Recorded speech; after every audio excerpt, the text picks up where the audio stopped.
Yeah, very good evening, all of you. It's Friday again, Friday evening, 7 p.m. Okay, let me ask you a few questions. What was the EV market size in 2017 and what is it expected to go to by 2026 or 2030? Quick, you can type your answers.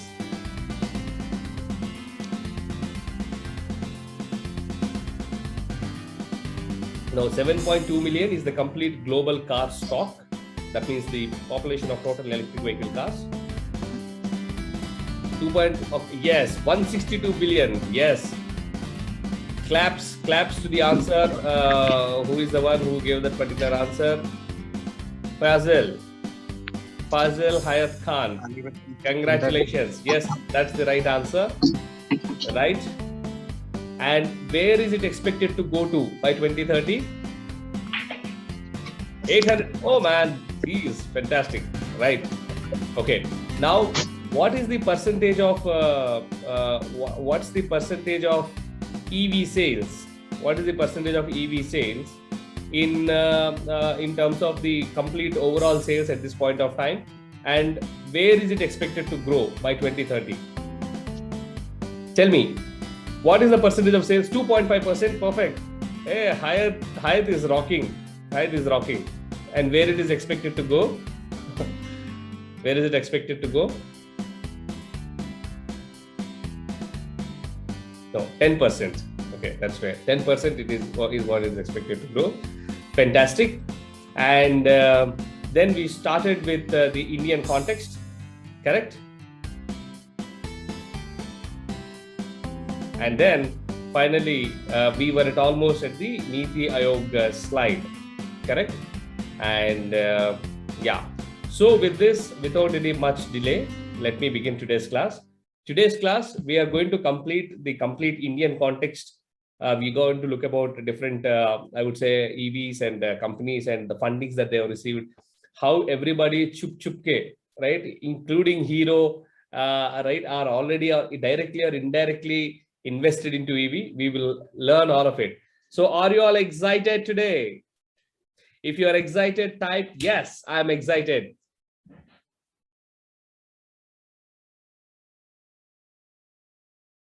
Fantastic. Super. What a response. What a response. Fantastic.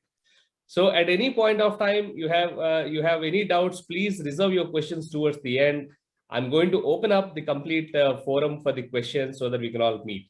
We can all answer, right? So the first 2-3 classes is basically a warm-up, more like because see, for an entrepreneur, this is not done generally from, could you please share I will do that. I'll do that. Yes.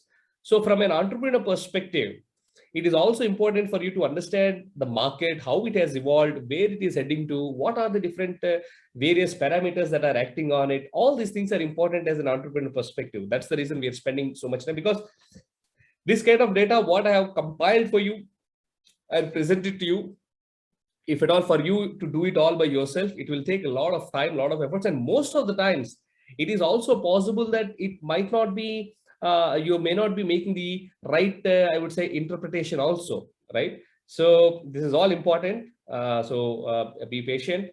And I think the quick overview is, we saw, basically before coming to the Indian context, we kind of saw why EVs are what they are right now. And we also saw basically the global market. We said the EV market is at $162 billion and it is expected to go to $800 billion, right? 5x growth. And we also saw that the automobile market in general is around $5,000 billion and it is expected to go to $9,000 billion, which means the existing 2.5% share will kind of become 10% share in the next, I would say, 7-8 years kind of a timeline. And there is no option for people to just go to this particular thing, nothing else, because EVs are going to be there. And we also saw from different, I would say, environmental perspective, why EVs are very important.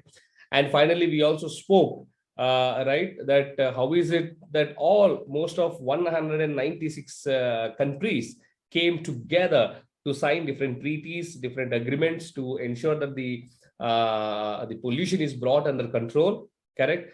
And then from there on, we saw how electric mobility or climate change is one of the fiercest battle which everybody is, I would say, facing, including the, I would say, I mean, even fiercer, and they're fighting even fiercer than terrorism. We have seen it.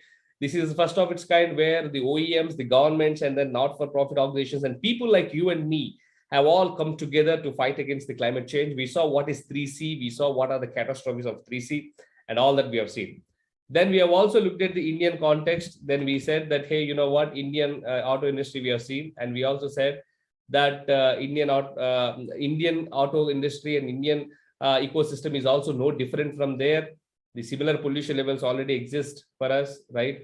Then we saw that electric mobility for India is a solution, both in terms of reducing our dependency on oil imports, reducing the pollution, and at the same time, helping us emerging as a market leader, right?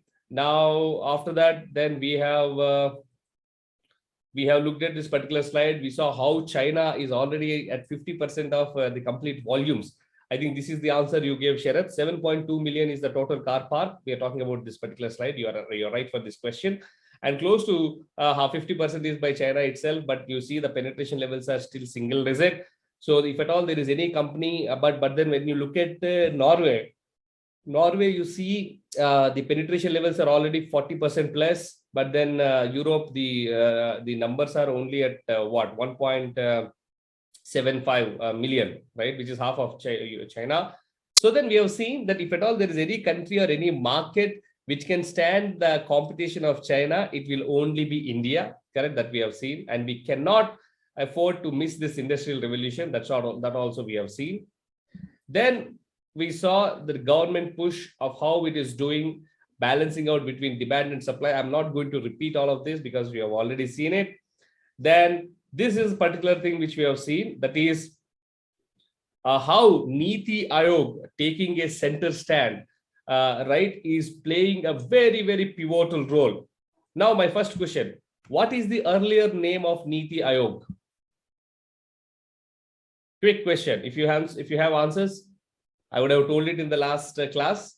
What is the Planning Commission? Perfect, Anurag. Kudos to you. Now, my second question. Full form of Niti Aayog?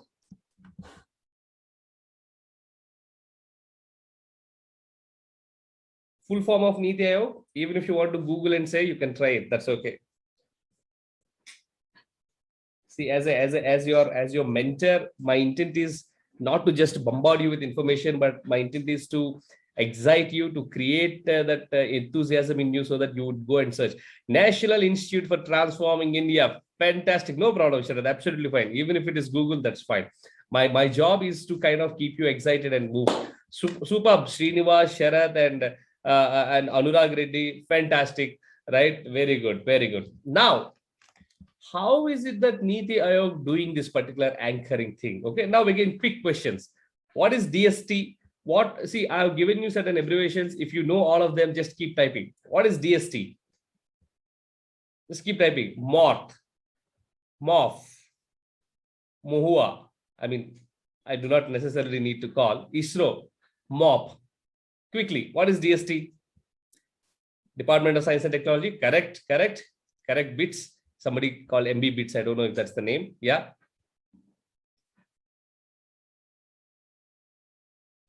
Then MORTH.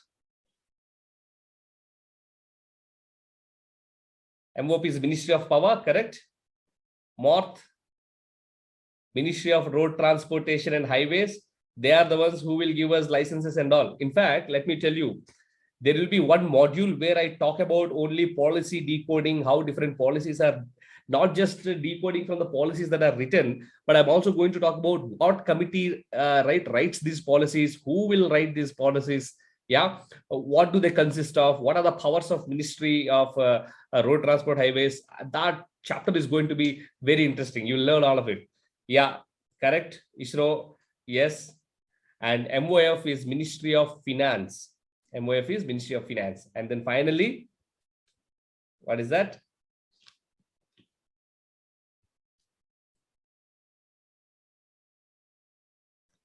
Finally, it is Ministry of Housing and Urban Administration. And who is the Ministry of Housing Urban Administration? Who is the minister in Telangana for this? These are all general questions here. You should know. Yeah. Who is it? Yeah, correct. You're right. KTR is the right person. Okay, fantastic. Now let's continue. What is it that the government is trying to do through all of these? I would say NITI Aayog is trying to do. Okay, number one, first one, the Department of Science and Technology is working on Indian standards for EV charging infrastructure.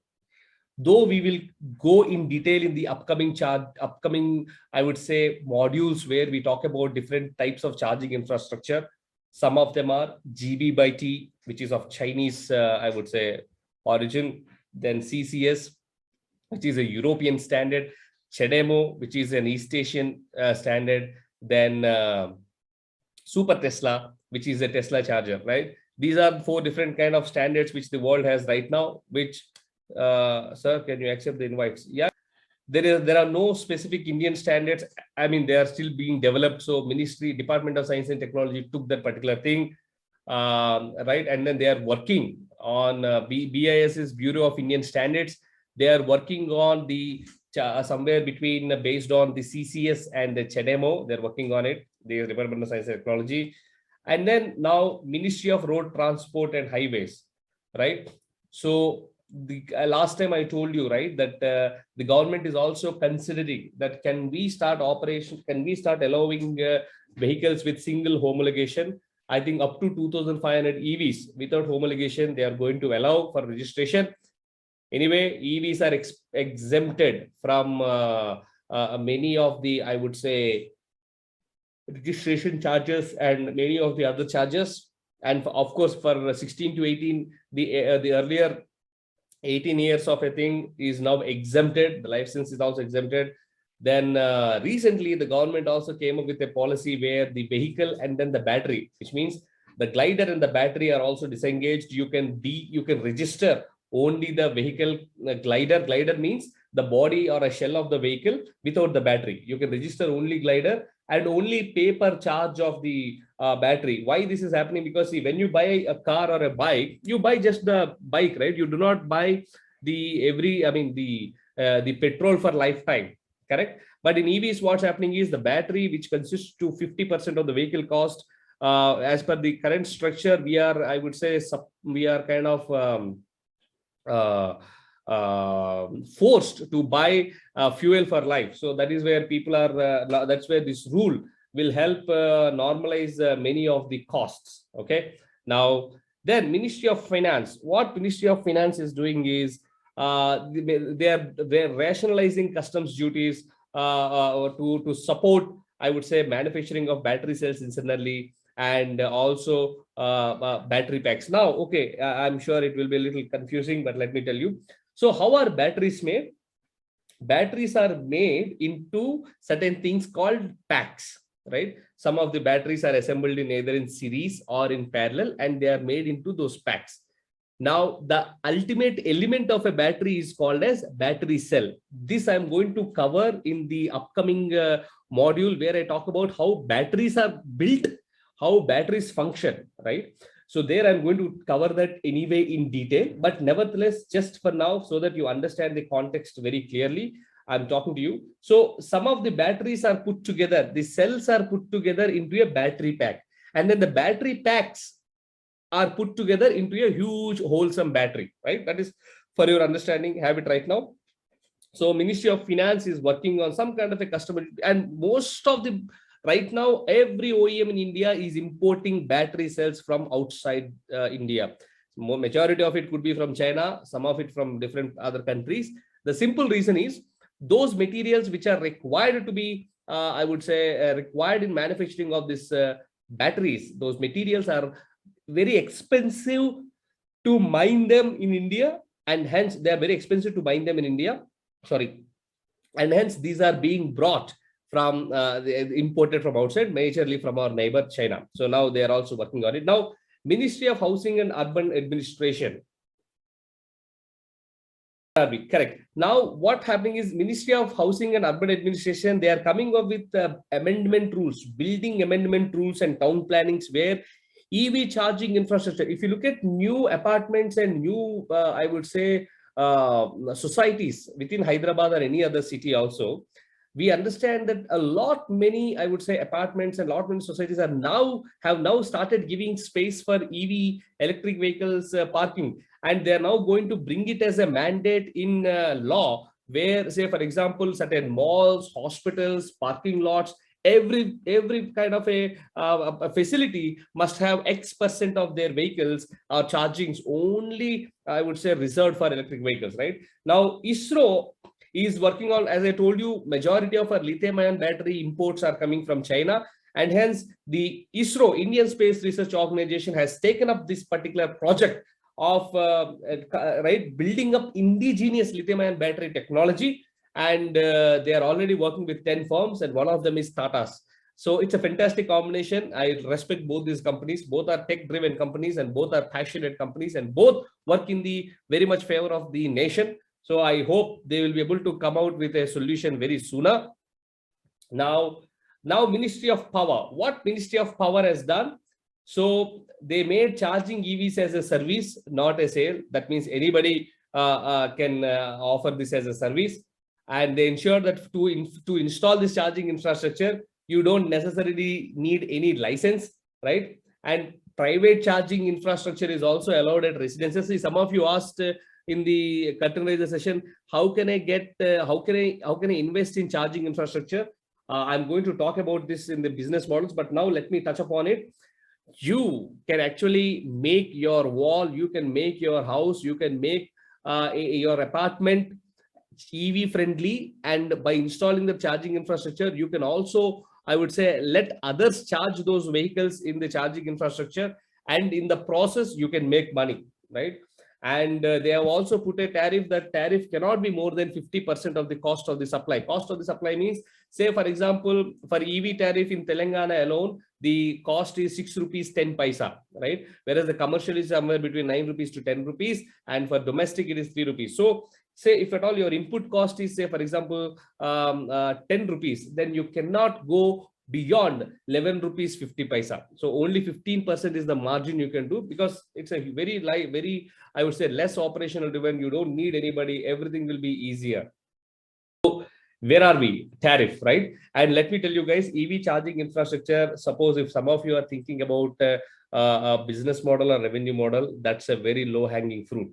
Especially for 2-wheelers, 3-wheelers, you don't even need huge investments. The investment is only in few thousands. Let me tell you, few thousands, less than, I would say, 10,000 rupees. If somebody wants to invest, get in touch with me. I'll tell you how. And of course, for 4-wheelers, it gets into a couple of lakhs. But all these are like, I mean, these are like houses, right? You buy house and then the rent comes automatically. You don't have to do anything. Similarly, you set up the charging infrastructure and then the electricity is consumed automatically. You don't have to do anything. And for every unit that that is consumed, you get your margin of 15% directly as given by the government, right? Yeah. Isn't it a great, interesting business model? Do you agree? If you agree, write that yes, it is an interesting model. Yeah, Sharath is having a cunning smile there. He must be thinking of something. Okay, let's continue. Let's continue. Okay. Now let me talk about the Indian auto and Indian EV industries in terms of an overlap. The Indian automobile industry is expected to reach $300 billion by 2026. Now, $1 billion is 7,000 crores, for your information. So 7,000 crores. So $300 billion is roughly around what? 7,000 into 100 is 7 lakh, and 7 lakh into 3 is 21 lakh crores, right? Now, nevertheless, the fun point is not that. According to the Council of Energy, Environment and Water, the EV opportunity in India is $206 billion, which means out of the $300 billion, 70% of market share is only going to be on EVs. So once again, those guys who have made that kind of a decision to equip yourself, to enroll yourself into this particular course. Congratulations, because you have made a right thing. 70% of market share is going to be EVs. A lot of opportunities are going to come. A lot of things are going to happen. And it is good to be prepared so that you have right opportunities. And just to tell you, this is again another interesting thing. What do you mean by FDI? FDI means, again, question. What is FDI? Quickly. Sharath, you are answering everybody's question here. Let the students also answer. What is FDI? You can wait for a couple of seconds. If they don't respond, then you answer.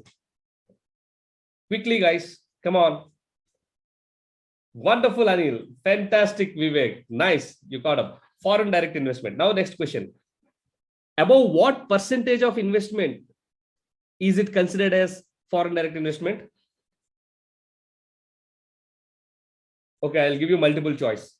Above 5%, it is considered 5% from foreign is considered as foreign direct investment, or 10% is considered as foreign direct investment, or 50% and above is considered as foreign direct investment. Above what is it considered as the foreign direct investment? 55. Okay. Okay. Good guess. Good guess. No. As long as it is 10% or more. Exactly. Anil, you got it. Good. As long as it is 10% or more, it is considered as foreign direct investment. Now you look at this. From 2000 to 2020, the last 2 decades, automotive industry attracted $25 billion. Okay. Which is 5% of overall FDIs, and majority of the FDIs come in which sector? Guess. IT sector. In India, majority of the FDIs are in IT sector. Okay. IT and software sector. Now, in the last, I would say 2 decades, the FDI size was only $25 billion, but the government is expecting in the next 2 years, $10 billion. And this $10 billion, my friends, is only getting into EVs. Trust me, nothing else. $10 billion of investment. That means 70,000 crores of investment coming from foreign. Which means then you imagine how many jobs, how many companies, how many products are going to be rolled out. Yeah. Now, Government of India also aims to build, right, India as an R&D hub. What is NATRIP? NATRIP? Again, a question. They wanted to build it by 2030. What is this NATRIP?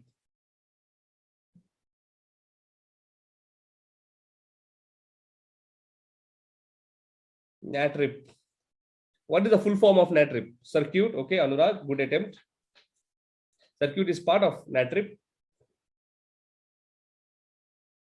NATRIP is, somebody wants to try Google and answer? No problem, do it. National Automotive Testing and R&D Infrastructure Project. Congratulations, Srinivas, you are right. Correct? That's NATRIP. Okay. Now, PLI is production linked incentive, and government has already released 26,000 crores, 26,000 crores as part of production linked incentives. And it is expected to create 50 million jobs by 2030. 50 million jobs is 5 crore jobs. Most of the engineers who are passing out, right? How many? Okay, this question. How many engineers are passing out every year in India? Google it, no problem. How many engineers are passing out every year in India? And roughly, how many mechanical engineers are passing out every year in India? Okay, I also don't know the answer for it. Okay, so I depend upon you. But imagine 50 million jobs. Maybe I do not know. Since I do not know the answer, whatever it is, I have to right. I assume that you are giving the right answer. 50 million, that means 5 crore jobs are going to be added by 2030. So don't ever worry of your job opportunities. If you are prepared yourself for EVs, you are going to get a job. Yeah. Let's continue. But then the intent of this course is not just job, my friends. The intent of this course is that you will become entrepreneurs, right? Think beyond the job. Okay. Let's continue. Now, this FAMES 1.0 impact analysis, etc. I'm not going to take it now because there is a separate section. As I told you, I will talk about all these FAMES policies in detail. But let me quickly jump to what's happening, right? In the see again, as I said, right, $14 billion investment FDI is what the government is expecting, out of which $10 billion we are expecting in the next, I would say, 3 years itself. Okay. Now here in the next section, in the coming section, what I'm going to talk about is How, where will this investment come? How will this investment come? What are all the companies already invested into it?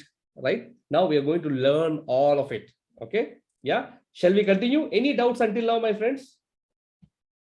Now, everybody knows Tesla is already into India, right? And Ford, Volkswagen, though Ford left, they made a statement that we will continue to stay invested in India through EVs.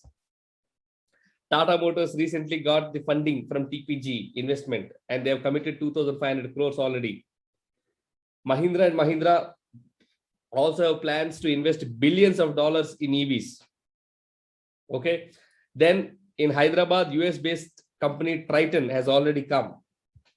Ola Electric, which is the EV arm of ride hailing company Ola, it has become the country's first unicorn in the EV. And then the company claims to produce, they already started their factory, their production. They are slowly building it up. They are claiming that they'll be able to produce 10 million vehicles annually, which means the world's largest production is going to happen from one particular thing, right? Isn't it interesting? Aren't we proud of all this that is happening in India? Yeah, let's continue. So not only that, okay, every big player across the continent are opening up their shops and offices in India.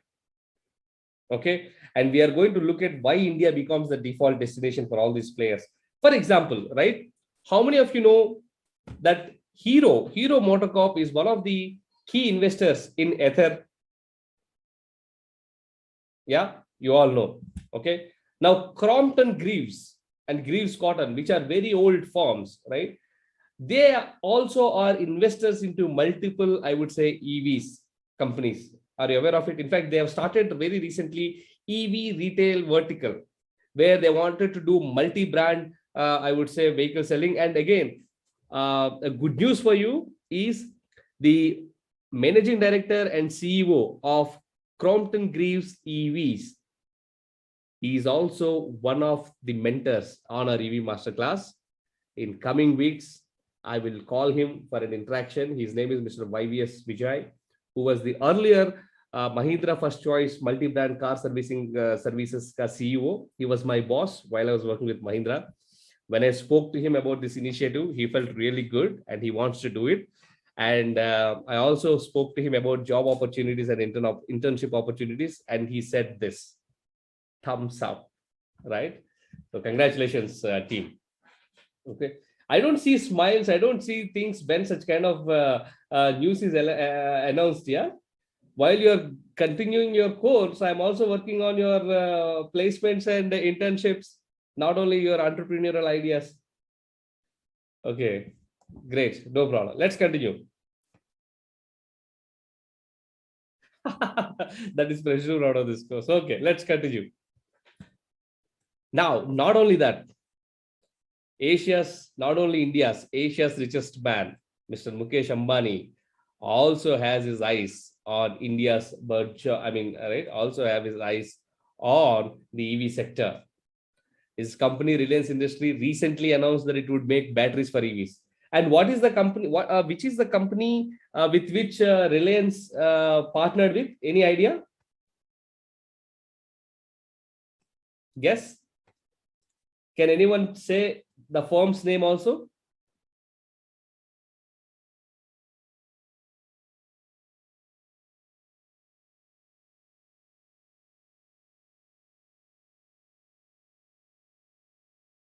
Okay, the firm is called Jio BP, which is a 50-50 joint venture between Jio and BP is not Bharat Petroleum, British Petroleum, right? So these two companies have come together, right? And now it is very clear when Reliance enters into a market, we all know what Jio did, right? It made cell phone and SIM cards free of cost, and even internet also almost free of cost. And that's the power of Reliance. That they do it because of the way they are able to develop the volumes, and now they are entering into the battery, which is the largest cost contributor to the EVs.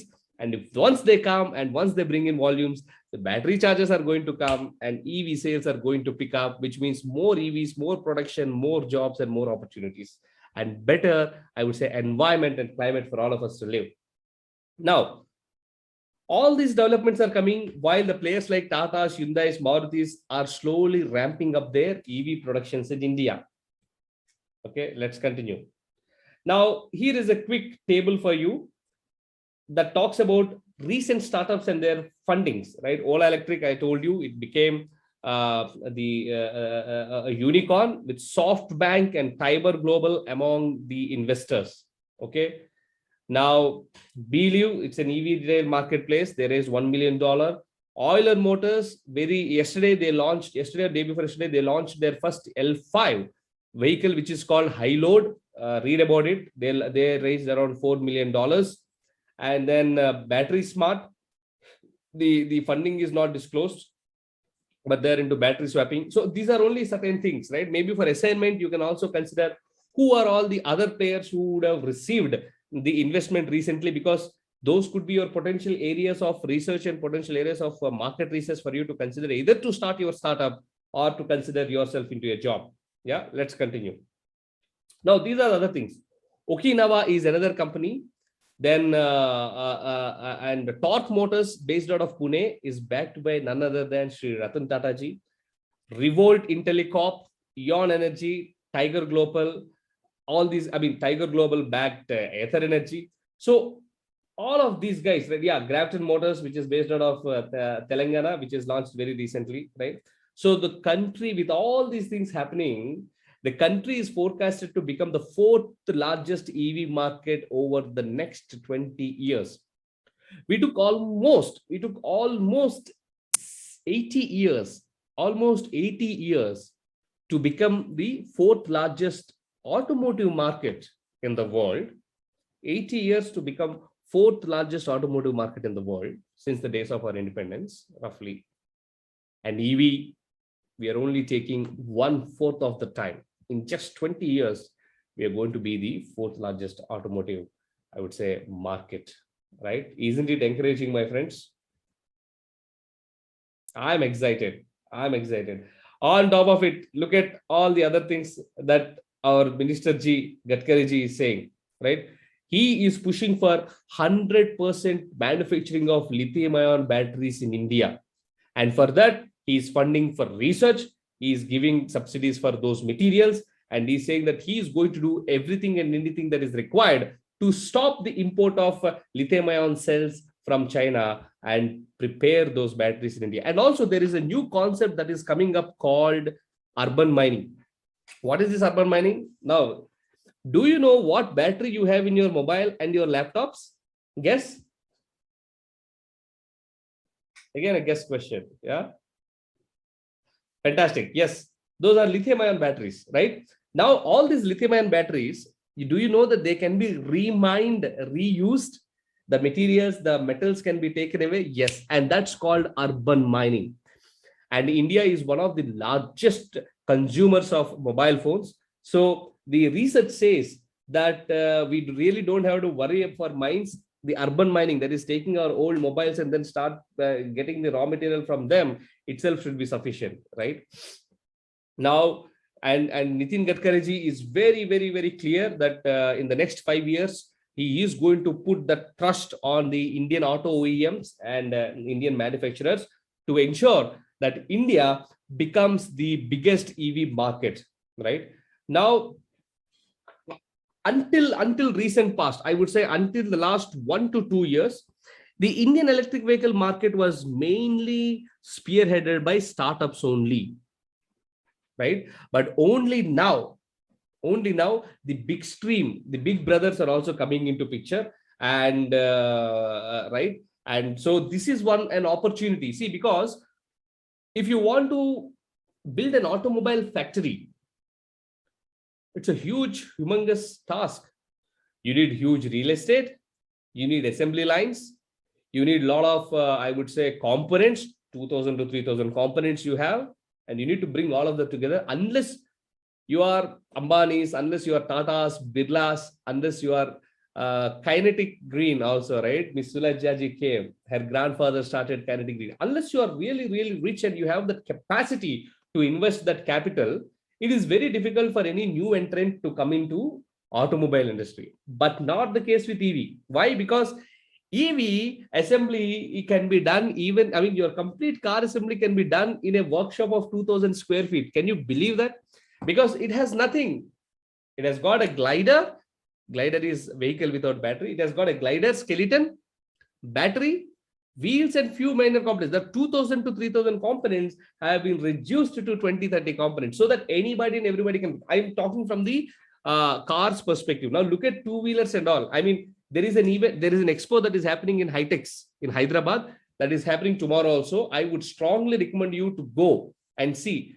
Very innovative, simple two-wheelers are all there, and those are cheaper, 30,000, 50,000, 54,000, while a Yamaha RX 100 kind of a model would cost, or FZ model would cost around 1 lakh plus.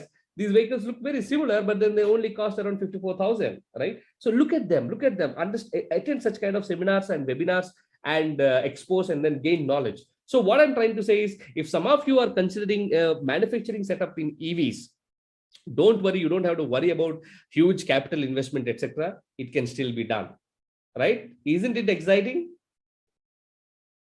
Okay, there is a question. Let me try to answer this question. 1 second. With shortage of lithium reserves in India, how can we overcome this from becoming a global hub, as LFP batteries are considered to be better than NMC? My understanding could be wrong here though. Okay, so Sharad, couple of things. India started buying mines in the global market already. India started eyeing and India started buying those mines, right? So once we buy those mines, whether we mine them outside India, those are still Indians, number one.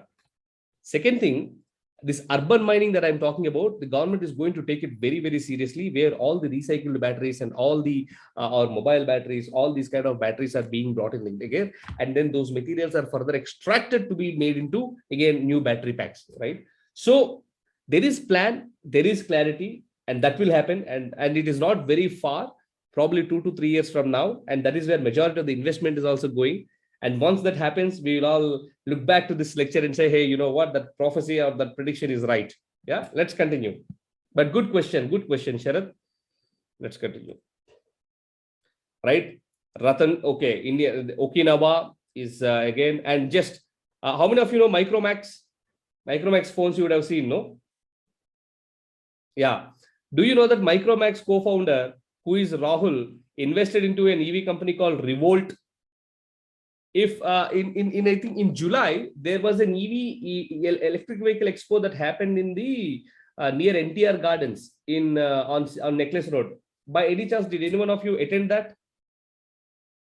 Yeah, there was a product that was shown with a lot of sound effects and all, right? You can change the sound from a racing bike to a bullet to a soft scooter, and you can also play music. That company is Revolt, and Micromax co-founder Rahul was the one who right founded this particular correct. It is founded by Rahul Sharma. Okay. Now battery is another electric mobility startup. Sachin Bansal is the one who actually first. Who is Sachin Bansal? For your information, just for my information, who is Sachin Bansal?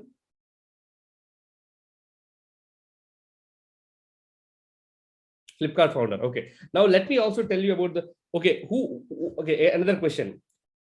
Who are the founders of Ether Energy? Who are the founders of Ether Energy? You can Google it. That's okay. Who are those two IIT students? Yes, there is a reason why I'm asking this question.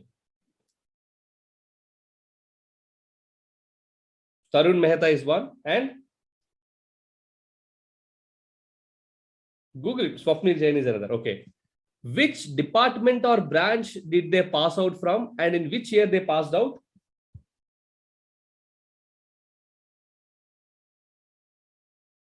Which department and branch they passed out from, and in which year they passed out? IIT Madras is correct. Now the department and the year. Okay, you may not be able to answer this. Let me tell you. Engineering design, correct.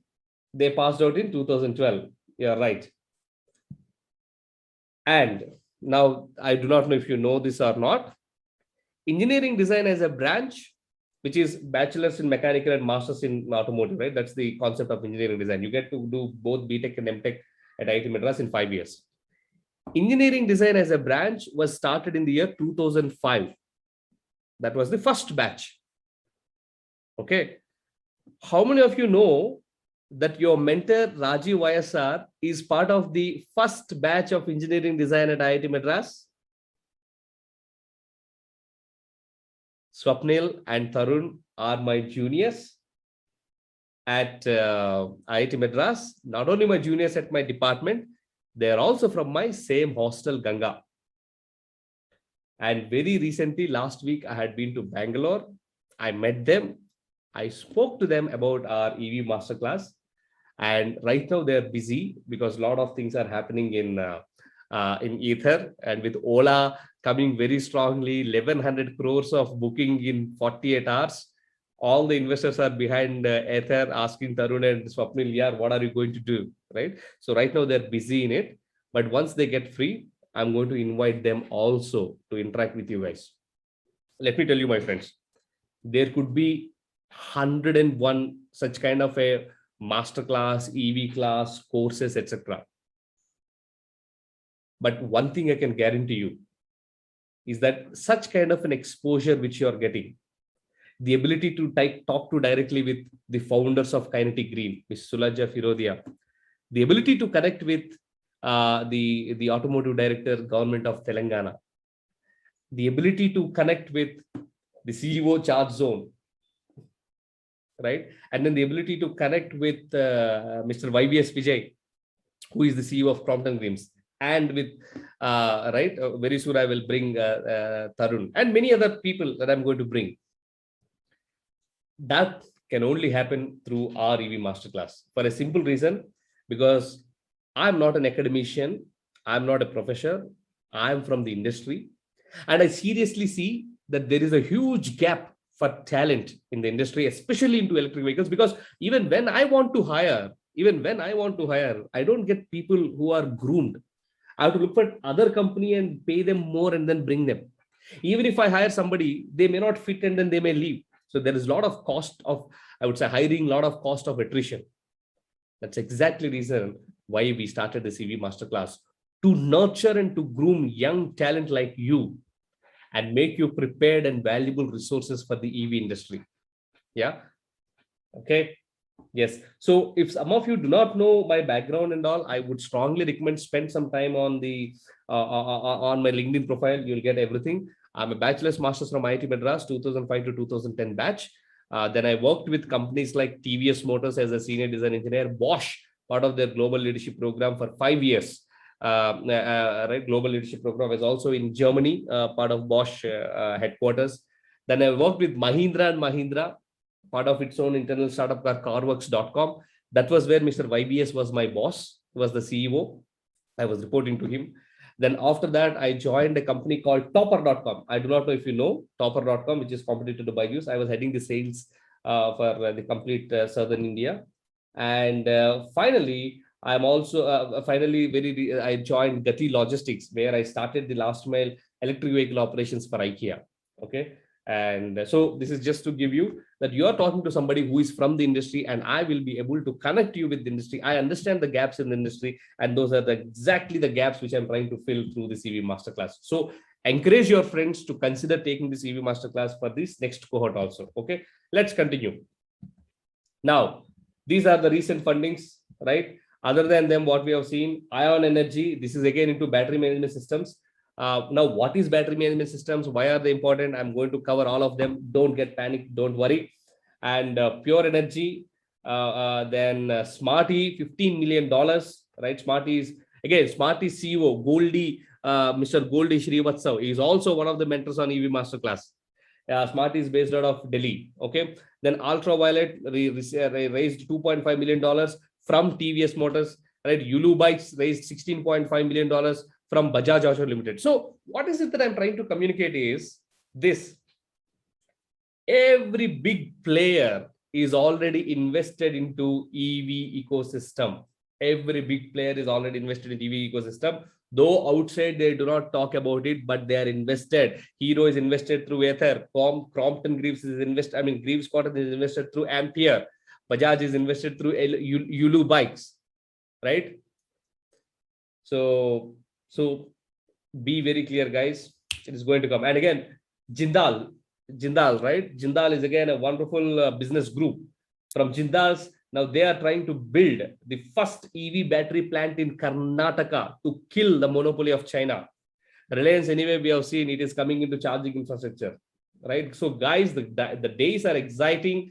The opportunities will be exciting. So, keep watching. So, this is the overview of Ola. I would say factory that is almost done at Hosur. For you, Hosur is somewhere between. It's a border city between Tamil Nadu and Karnataka, Bangalore. So I lived in Hosur for about a year while working with TVS Motors, and their production capacity is 10 million scooters per annum and 3,000 plus robots and 10 plus, I would say, production lines, these robotic lines, right? And it is spread over 500 acres. It is again the world's largest two-wheeler factory, and right. So average time for a second scooter to come down to to be finished is 2 seconds. Can you believe that? Every 2 seconds a scooter is produced. That's the kind of technology, that's the kind of automation that's happening, my friends, right? 3,000 plus robots, which are again optimized through the artificial intelligence, right? Machine learning, and with 10 production lines. And do you know who are manning, like who are the majority, I would say, blue collar workers manning this particular thing? Guess. Majority of them manning this are all female employees, right? So I think with this, we have come to the end of the second module, which is the Indian context of EVs. So be assured, it is established beyond doubt that the future of the world as well as India is going to be electric vehicles industry. If you secure yourself with right knowledge, right pedigree, right aptitude, and right attitude, your future is secured, both as an entrepreneur as well as an I would say as a professional. Yeah. So now we have completed the second module also. We are going to start the third module, which is the evolution of the EV technology. But before that, let me pause for a while and ask if you have any questions. Please put the questions in the chat box. Or if you want to talk, you also again message me. I'm going to unmute you.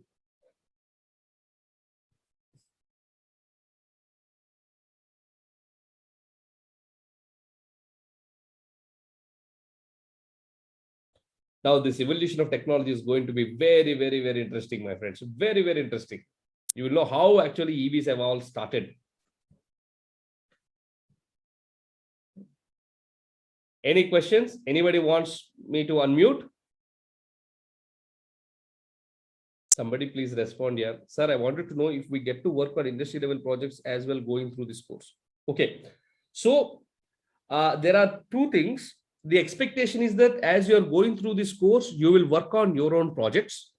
But if the ask is that you wanted to work on some kind of an industry level projects, no problem. I will talk to the industry. In fact, industry visits I'm planning as part of this cohort for you. Right towards the end of it, I will take you through battery assemblies. I will take you through vehicle assemblies. I'm talking to the friends, so they will allow you. Then let me also talk if they can allocate some projects to you, and then you can work on them. Yeah. Yes. So you put the questions to everybody so that everybody knows. Don't some of you are messaging directly. You can message directly also, but when you put it to everybody, everybody knows. So as I am saying, internships definitely we'll be able to provide you. Do not worry. And job opportunities in terms of support we will give you. But yeah, I want you to more look from an entrepreneurial perspective, right? So try if you can try some startup, right? So no other questions? Any other questions?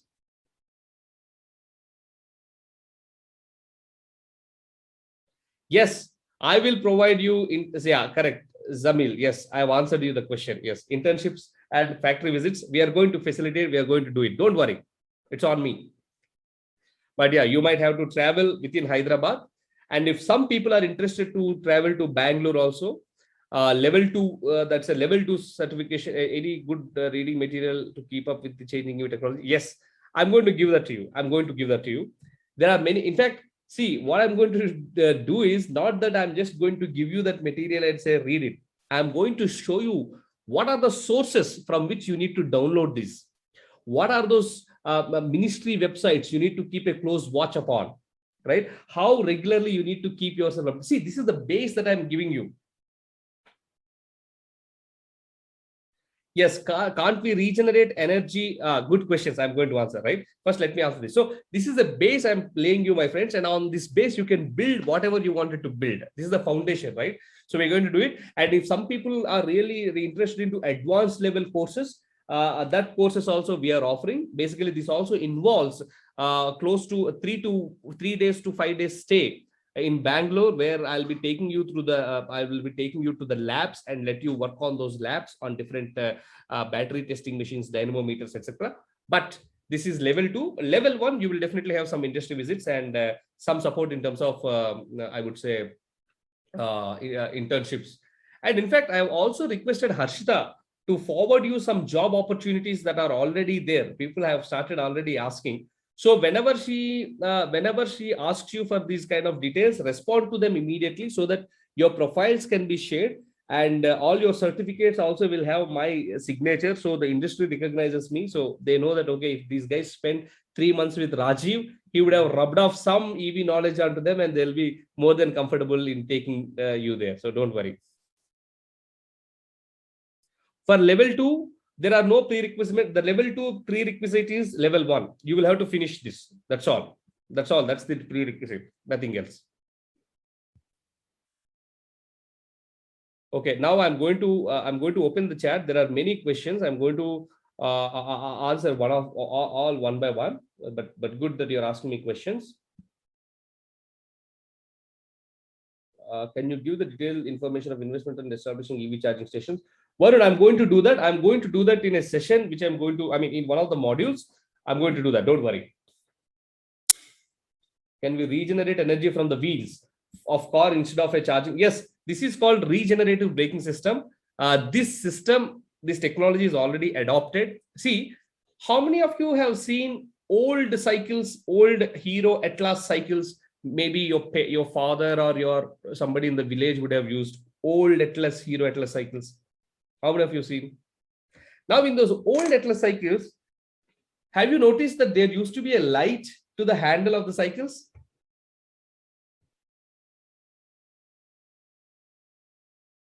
Yeah. Now, how that light used to glow? There used to be a small dynamo which used to be pressed against the wheel.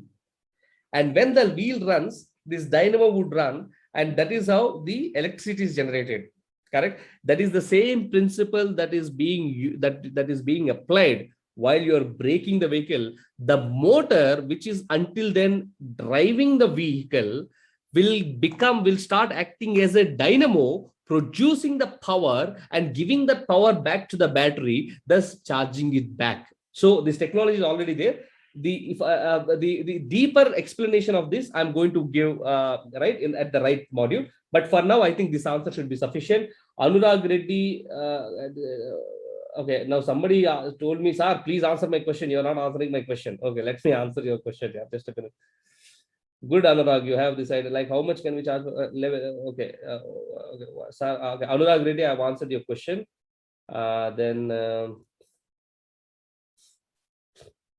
If they're having availability of charging at home, why do they come to charging station and pay some extra money? Good, Vishnukumar.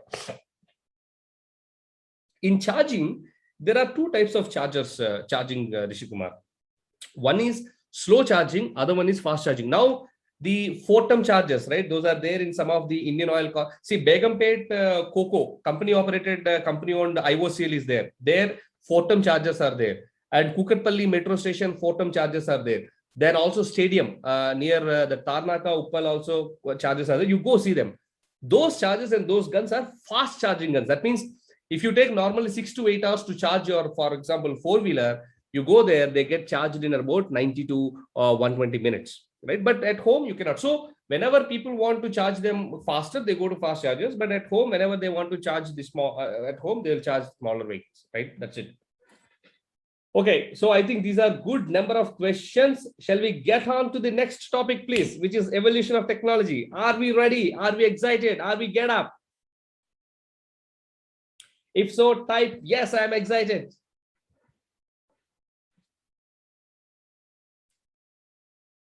Correct, Satish, you're right. Fast charging will reduce battery life. You're right. And why it reduces battery life? We will read that. We will do that when we are doing the module on batteries. So Abhishek, can we have single battery? So no, the life of the vehicles are generally 7 to 8 years. The life of the batteries are also 5 to 6 years. Maybe you'll have to, if you replace, then the vehicle again becomes a new vehicle for you. It depends on your usage and all, right? Okay, so I think I'm putting hold. I mean, I'm very happy for one reason. For many nice questions that are coming up, but very interesting questions and very interesting conversation. I'm happy for the reason that you're asking questions. But for now, I'm going to start the evolution of technology. Yeah, let's continue. So if some of you attended the first curtain raiser, then Mr. MSR, who is the CEO of T-Hub, he made a statement, a very interesting statement, that EVs have existed in the past and suddenly they went into the darkness and now they're emerging out. How many of you followed that statement? And then I said, hey, you know what? I'm going to cover this in one of the modules, which is evolution of technology. How many of you remember that conversation?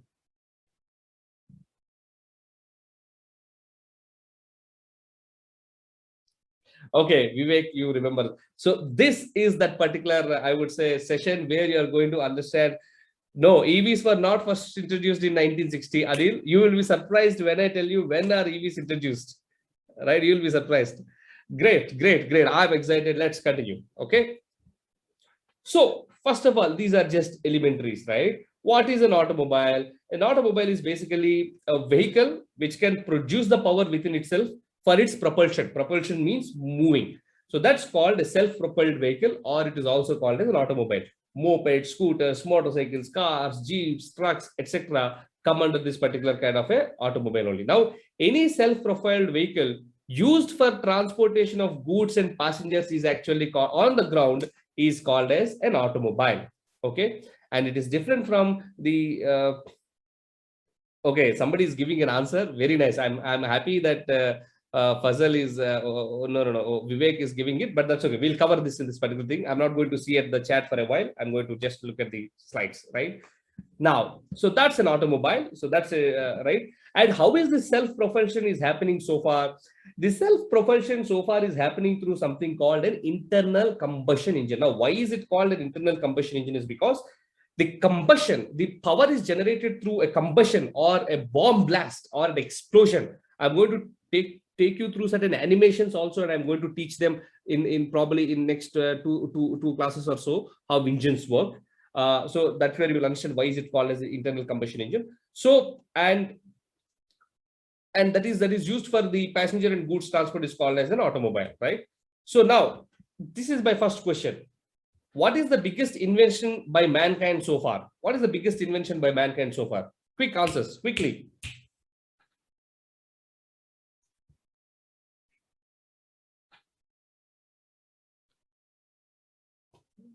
Wheels, automotives, picture says it all. Yeah. So the first biggest invention by mankind is stone and stone. Yeah. Is what? Fire. And then the next biggest invention, somebody already answered, wheel is the next biggest invention and next innovative invention, right? Now, what? Now let's get into even more details, right? So the wheel has changed a lot many things, because until then people were dependent to move from one place to another place on their, I would say, on their legs, right? I call them bus number 11. People were dependent on bus number 11, and after that people started using animal power, but that has got its own limitations, right? Everybody needed a skill to ride an to animal. But then when the wheels were introduced, that was when there was a lot of movement of people. There was a lot of exchange of communication, a lot of exchange of culture. In fact, wheels propelled a lot of cultural evolution also, mankind evolution also, right? Now, this is just for you, which I've already shared, right? Earlier, people used to go walking, and then they started using the manpower, the animal power.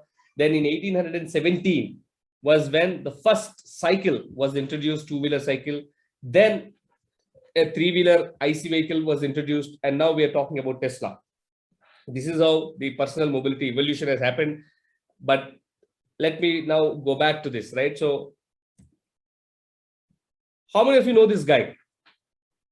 Captain Nicolas Joseph Cugner, a French army. He's a French army general. I'm sure you may not be knowing it, right? He is the one who first built the self-propelled vehicle between 1768 and 1770 in France as part of the French army, because at the time, a lot of ammunition, a lot of these grenades, a lot of those what are those here? Cannons. A lot of those cannons used to be carried by horse carts and bullock carts, and which used to take a lot of time. That is when he being an engineer, he thought that, hey, you know what? Why don't I develop a self-propelled vehicle? And that is what he has done. And do you want to see how that looks like?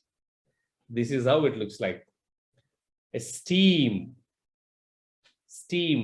in the front, and this steam would basically generate the needed reciprocated movement of the wheels, and then that reciprocating movement of the wheels, the reciprocating of the pistons is converted into wheels, and that is how the vehicle used to move, right? So this is that first automobile. It is still there. It is called Cugnet steam trolley. It was introduced or invented in the year 1768. Now I'm going to give the technical spec of this particular vehicle, right? The load carrying capacity of this vehicle is almost 4 tons. That is 400 kgs, almost like Tata 407s, right? Tata 407 or Aisha 1100, those vehicles, if you see, it is almost equivalent to those vehicles. But then the speed is only 3.5 kilometers per hour. The weight of the vehicle is around 2.5 tons, and it is a front wheel drive, right? Front wheel drive for your exam, for your information. Let's continue. Now, this is how the vehicle used to look like, right? So as I told you, this is a steam generator. Because of the steam, the pressure would be created, and it would push the pistons up and down, steam pistons. And this up and down reciprocatory motion of the piston is converted into rotary motion of the wheel. And that is how, and then there is a small steering that is given, and that is how the vehicle used to run. But unfortunately, what happened is this vehicle went and hit the walls of Paris Garden. And in fact, this is the first automotive accident that was ever recorded in the history. It went and hit the Paris, I would say, garden wall, and he was put in prison. And unfortunately, he also went into depression, and he was nowhere to be lost. Right? This is the pictorial representation of that particular, I would say, the accident. Right? Then 1768, 1770 happened, and then thought came. Like somebody came up with this thought, right? I mean, regenerative brakes are already there, but yes, that's an original thinking that you might have. So I want to credit you for that. So then they understood, okay, from steam generator, right, a reciprocating motion of the piston can be produced, and that can be converted into a rotatory motion in the wheels. That was when Richard Trevithick, right, he invented the first steam carriage, right? And this guy was basically a terrible student, very bad at studies. Teachers thought that he is good for nothing. He's a spoiled boy, but all you need to have is passion, and the passion drives you.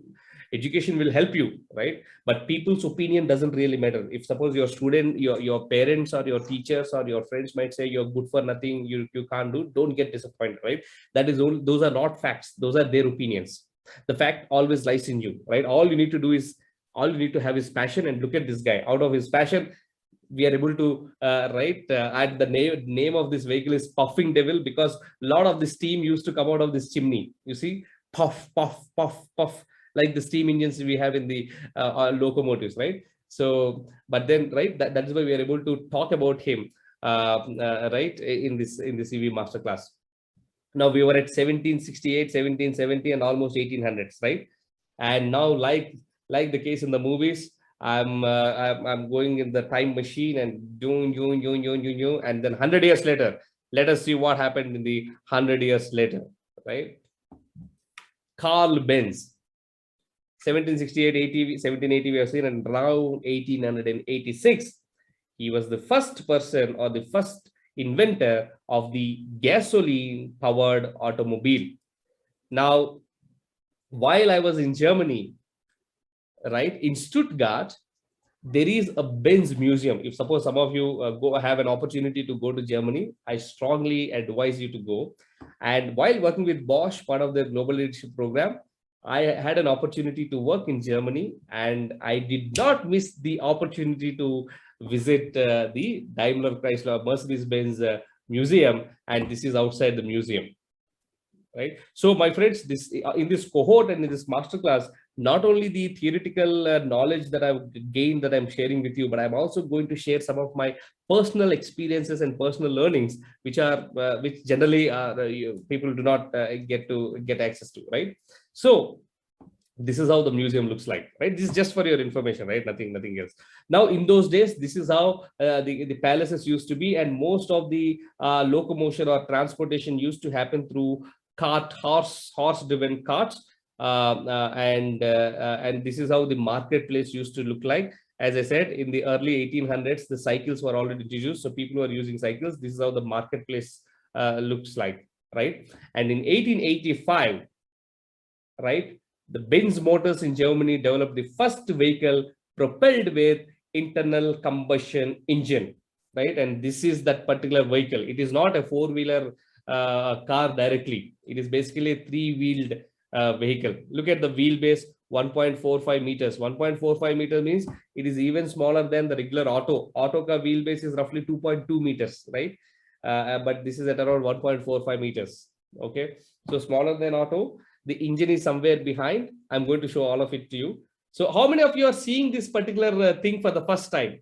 Type if it is for the first time.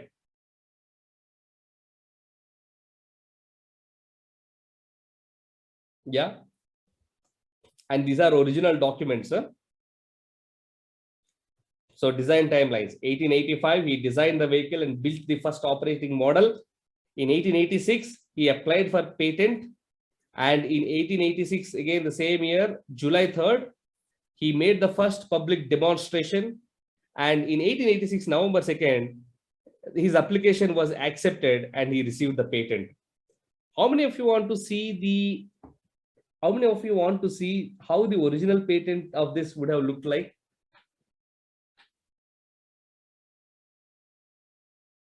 Look at the length, right? Just 2.4 meters height, 1.4 meters, width is only 1.5 meters.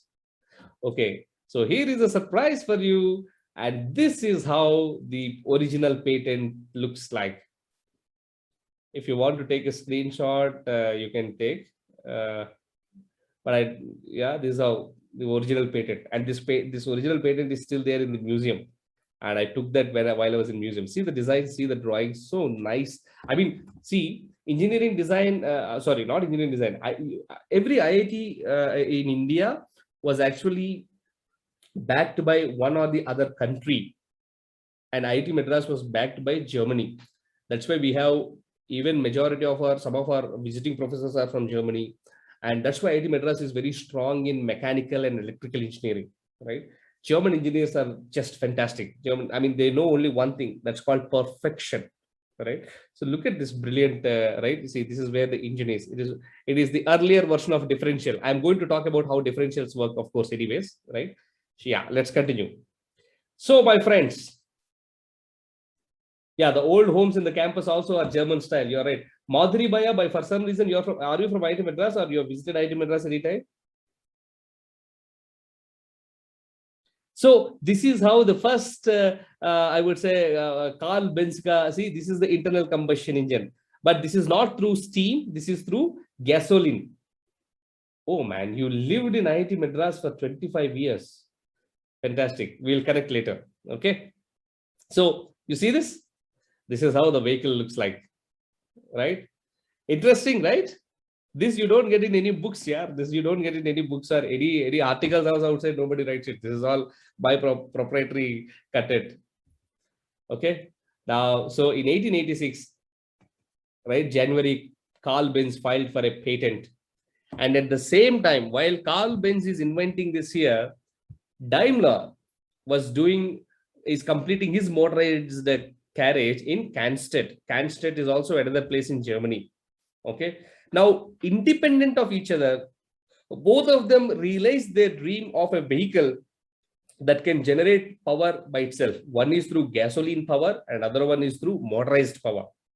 Now, while this is happening, what is the name of the guy with whom I took the photo?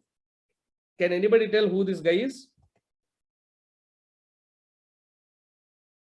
Most of us only know Benz and Daimler, Mr. Carl Benz and Daimler, but we don't know this other guy. Basically, they are a team of three, not just two.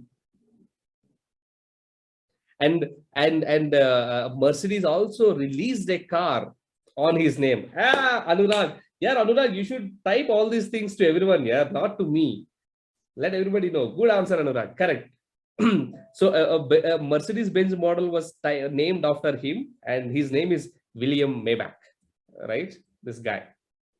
So William Maybach collaborated with Daimler, right? And in fact, William Maybach was the first one to invent the high-speed gasoline engine in 1883. But for some reason, that was not able to be, I would say, demonstrated until Carl Benz has come. And this is called grandfather clock. And in fact, this is not just first, I would say, a vehicle like that. It is also the world's first motorcycle. I'm going to show how that is going to look like, right? So Daimler and William Maybach, right, at an early stage, tested vehicle for small high-speed internal combustion engines, and they called the name as grandfather clock. And this was not only the first gasoline engine vehicle, but also the world's first motorcycle. How many of you are excited to see how the world's first motorcycle would look like? Yeah, great, guys. Great. I really like your excitement. Yeah. So this is how it looked like. So here is the internal combustion engine right under the seat. And this is from where the transmission used to go to the rear wheels. And then the front one is only for steering. Isn't it interesting, guys? You came actually thinking that, oh, I'll only talk about the technology and all, right? You thought you must be thinking that it should be a boring class. Yeah. So this is how the first two-wheeler looked like.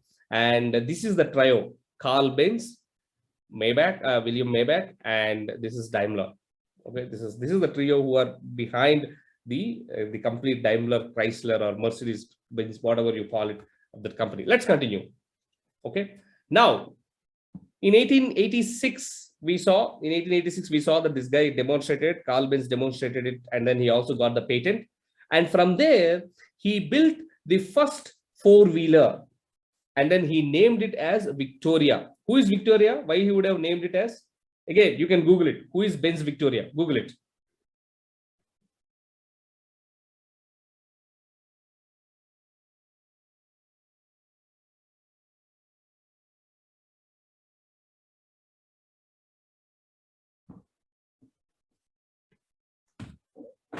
Yeah, Victoria. Oh man. Okay, I will keep the answer towards the end. Let me put that suspension. Okay. Now, what he has done is, until then it was just a three-wheeler, right? The rear two-wheelers are powered by gasoline power, and then you have the front wheel to kind of steer it. That is when, for the first time, he introduced something called the kingpin steering system. I'm sure if some of you are into automobile engineering or mechanical engineering, you would be studying the kingpin steering system, and some of you might be simulating this kingpin steering system on the MATLAB and other labs also, right? So, so that particular, I would say, things was introduced by him. This is basically to ensure that the bends are negotiated, and then the turning is all I would say possible. And this is how the world's first four-wheeler looked like. Have a close look, right? It is still a rear-wheel driven vehicle. It is still you see, this is where the internal combustion is, and this is connected to through this chain as a transmission to the rear wheel, and this is the kingpin mechanism. This is what the kingpin steering mechanism is.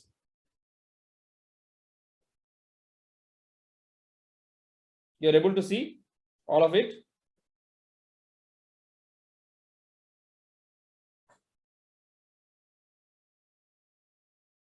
Yeah. Okay. So yeah.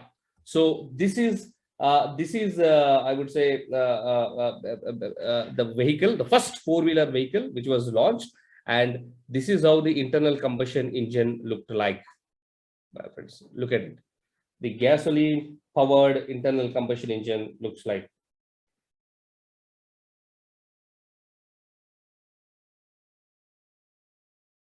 Okay, now let's continue.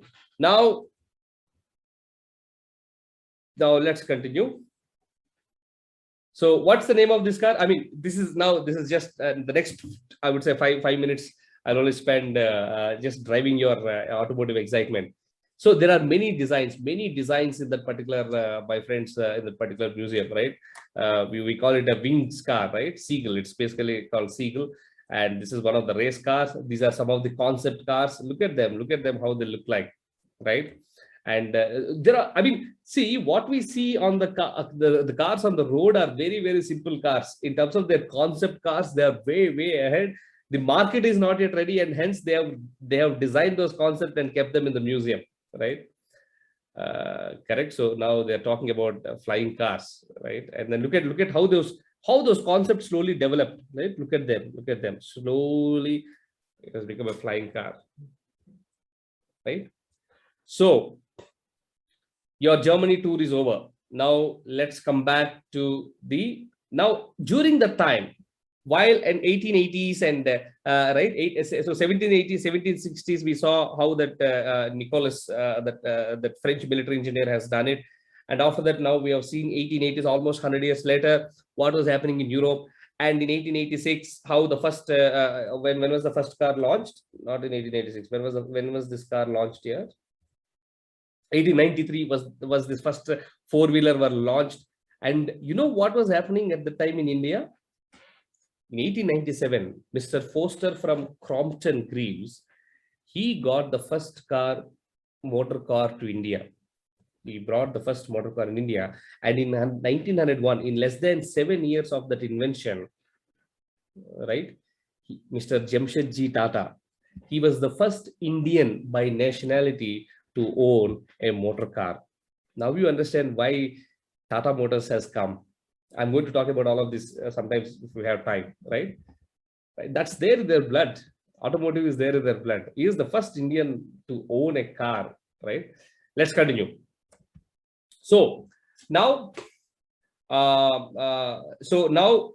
we were at what? We are at 1900s, but this is just to show you what was happening to India at that point of time. But now, we saw steam powered, right? And we saw directly 100 years ke baad, we saw gasoline powered.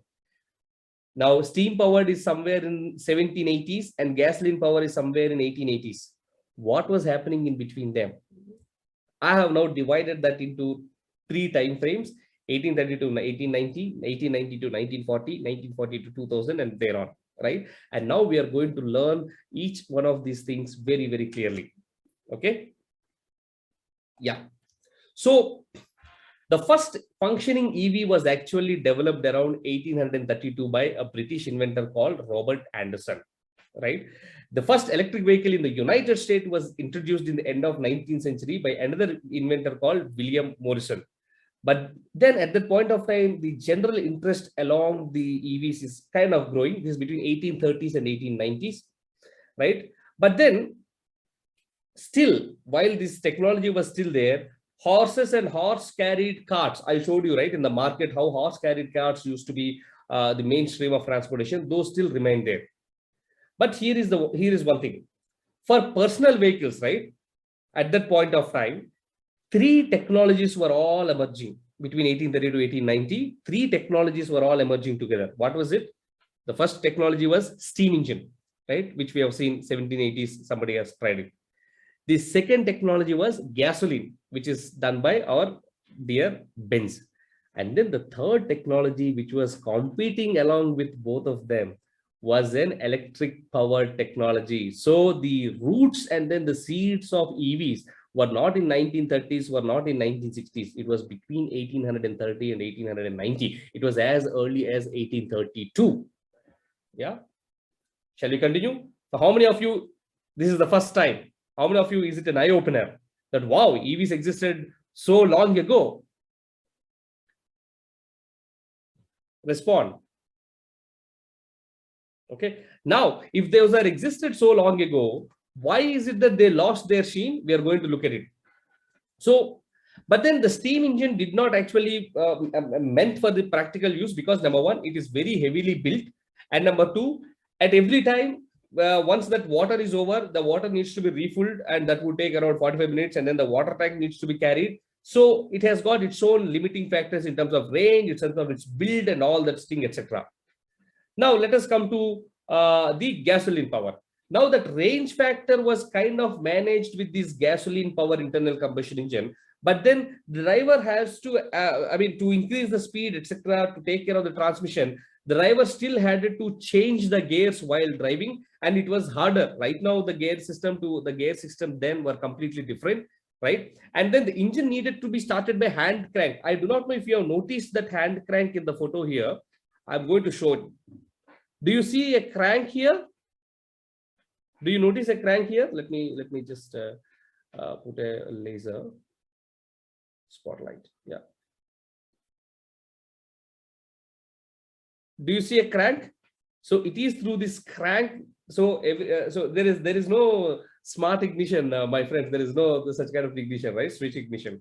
This vehicle the vehicle had to be cranked. Now I'm going to talk about in the next module on the fundamentals of automobile, where I'm going to explain how engines going to work. That is where I'm going to talk about this crank, and in fact the crank shaft came because it needed cranking, right? So this is through which, so every gasoline engine, before it starts, it needs to be cranked manually. Only then the engine starts, and only when the engine starts, the vehicle moves. And when the vehicle moves, the changing of the gears used to be very, very, very, I would say, difficult and tough. Yeah, let's continue. Yeah. So that means what happened? Automatically between 1830 to 1819, both the steam powered engine as well as the gasoline powered engines have their own limitations. Steam powered, heavy build, range anxiety, taking water, filling into the tank, etc. Gasoline, hand cranking, and all these things, right? Now, 1890 to 1935, what happened is, this is when the electric vehicles thrived. Why? Because electric vehicles do not have any issue such kind of a huge build, because those are small, right? And secondly, these electric vehicles do not need hand cranking, because basically those are electric powered by battery. And what happened is, so at this point of time, the sales of these electric vehicles contributed to almost 28% of the market coverage. Can you believe it? Right now, we are talking about the EV sales as 2.5% of the complete global sales, and we are expecting that by 2030, they will become 10% of the complete global sales. But between 1890 and 1935, especially in the year close to 1935, the electric vehicles were contributing to 28% of market shares in terms of road vehicles in the United States alone. And compared with gasoline engines, the benefit was non-polluting vehicles, and it became a perfect vehicle for short distance towns. Right, at the time, roads were also not well developed, right? So all the automobiles kind of things are only used in the short mobiles, right? Short range. So this was the perfect vehicle, easy of operation, and these EVs were famous among women of affluent families those days, right? Let's move on. And okay, let's move on here. Sorry, I just revealed a good thing. Now, in 1891, during that time, while Carl Benz and everybody was building, I told you, right, three technologies were doing: steam power, then gasoline power, and electric motor power, right? While Carl Benz and Daimler were all talking about this, right, there was another guy by name Ferdinand Porsche. This Ferdinand Porsche was working on, he's uniquely working on his own car model called P1. And this car model P1 was the first ever electrically driven car, 1891, successfully, right? And at the same time, how many of you know, I mean, some of you heard, right? What did Thomas Alva Edison invent? Answer the question. What did Thomas Alva Edison invent?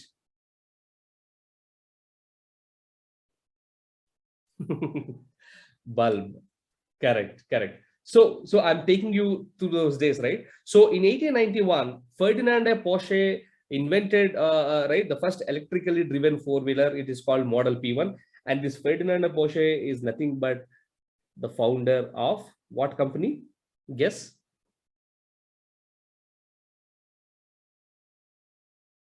Guess. Who he could be? Which company he could be the founder of? Volkswagen. Come on, Porsche. Yes. He is the founder of Porsche. Okay. Now it is so now let's look at 1900s, right? 1914s. What's happening is Thomas Alva Edison and Henry Ford met. I'm also going to talk about Henry Ford, right? Thomas Alva Edison and Henry Ford met, and they thought, why can't we see? Because this Porsche used to, in those days, used to cost $1,600. $1,600 is very huge in those days, right? But Ford was always about mass production. Ford was always about people's car. Ford was all about getting it to the people, right? So in 1914, Thomas Alva Edison and Ford met together and then thought, hey, let's build a low-cost electric vehicle which can be used for wide masses.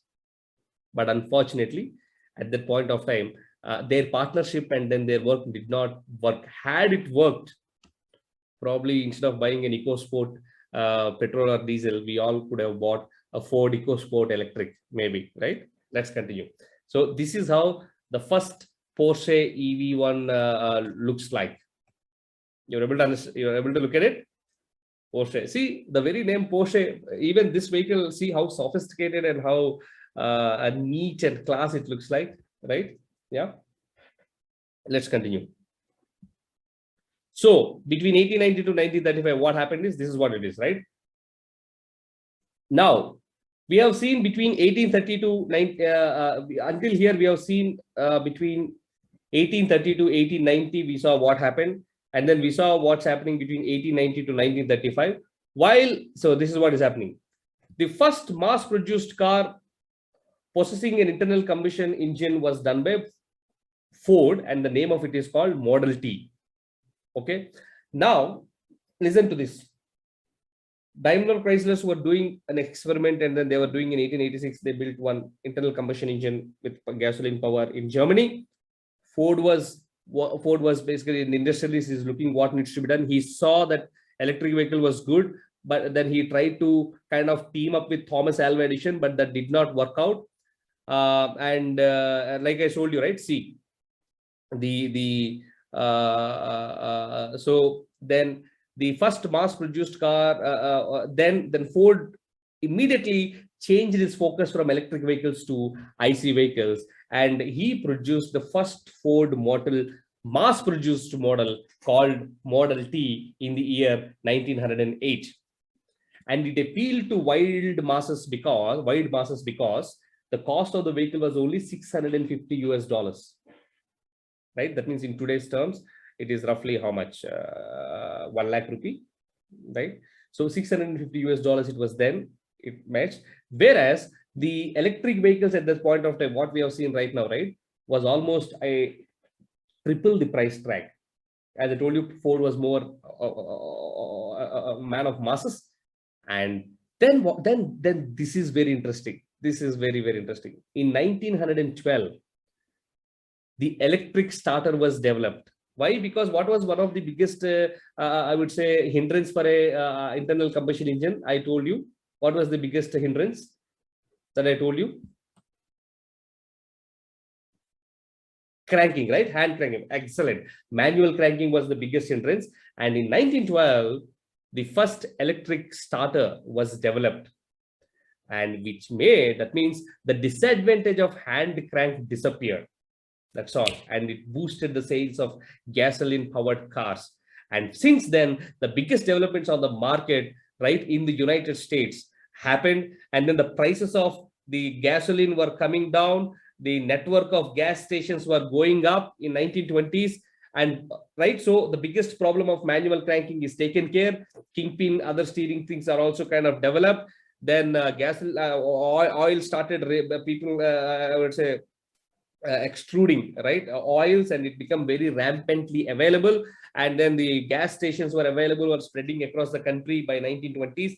And at the time, what happened is, as I said, electric vehicles are only limited to the towns, right, were only limited to towns internally. And electricity as such was not accessible everywhere in most of the rural areas and all. And so finally what happened is, the vehicles which contributed to 28% of market share few, I would say, decades ago, have lost the battle to gasoline powered vehicles in 1920. And do you know who invented the first electric starter? Guess. If you want to Google, you can also Google also.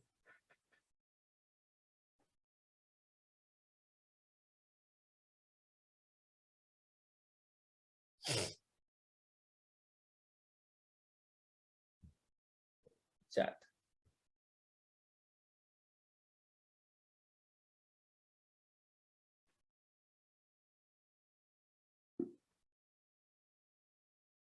Okay, you can Google.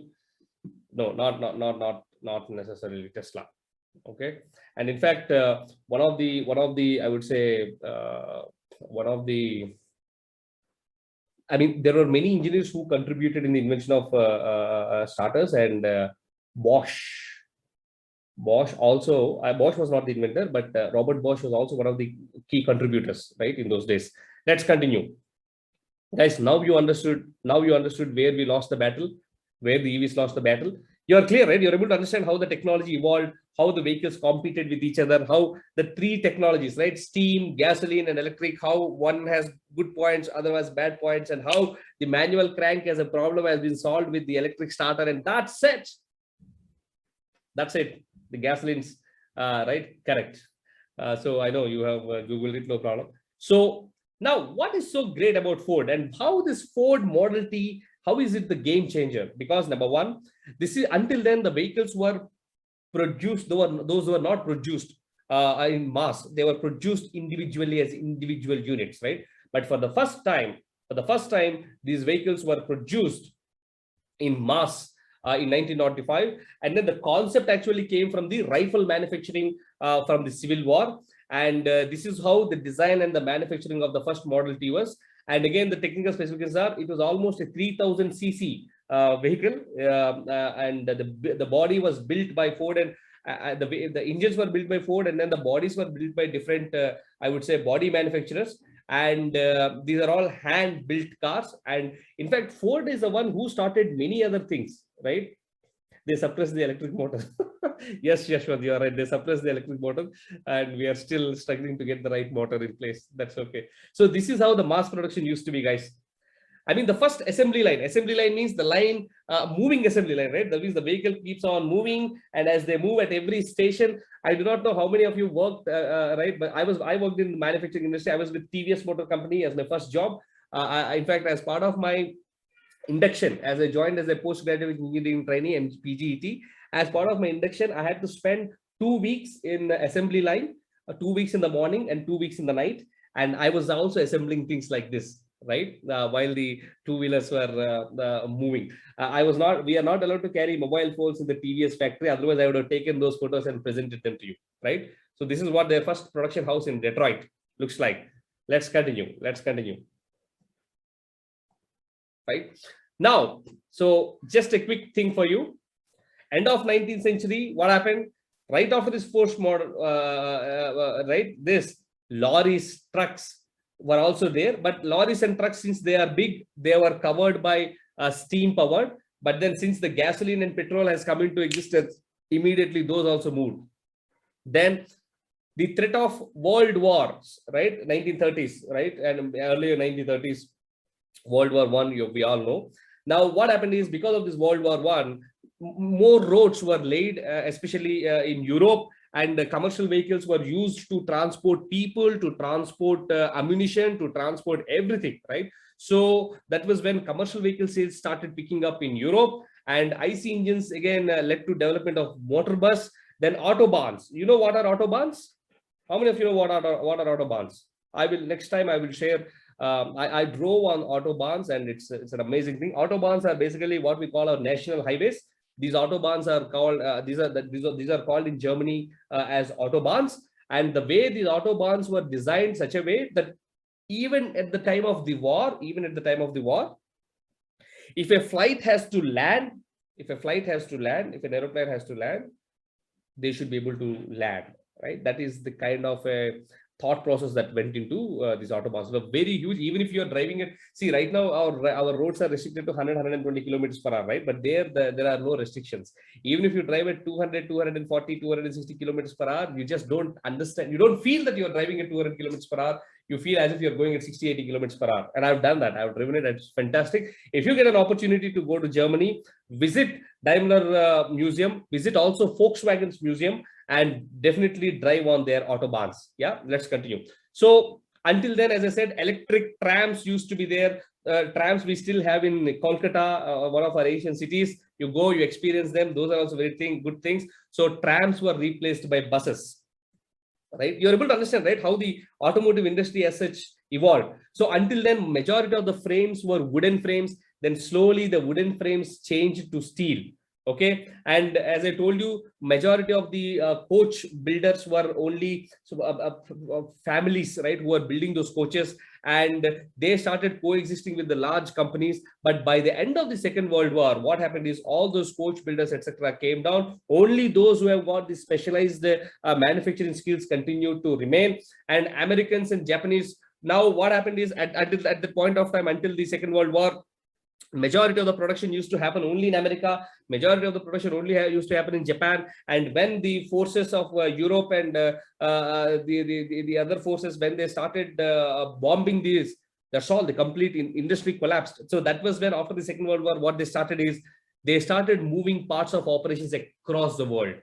So, so the companies of Honda not only has got plants and operations in Japan, but Honda also has got plants and operations in other countries. Similarly, the companies from America also started expanding. And I'm going to talk about the Indian automotive industry evolution. This is where I'm going to connect how those companies came to India at that point of time. Those General Motors, the Morris Garage that we are talking about, this is a UK-based company. All these companies actually came to India much in advance. I'm going to talk about all of them. And after World War II, any time, my friends, world wars always gave to a lot of innovation and invention. Just to tell you, the first cotton was introduced during world wars, because until then it used to be through the sanitary pads, right? The sanitary pads and napkins were first introduced during World War, because until then cotton used to be used to wipe off the blood and to absorb the blood. But then they found a material which is half the cost of the cotton, and it can absorb the blood by 5 times more. And that was when the first sanitary napkins and sanitary pads were introduced. In fact, the ballpoint pen was introduced then. Penicillin was introduced as a medicine, was introduced then. And what else? The ATMs were introduced then. Then drones were introduced then. I mean, these are all the inventions during the First World War and Second World War, which I will take you through, if possible, in one of the sessions, right? Now, the wheels, until then, which used to have the wooden spokes, started having metal spokes, and then the constructions went into metal. And now you see, right, slowly the automobile or the cars are being constructed into what we have right now. And that all happened during 1950s.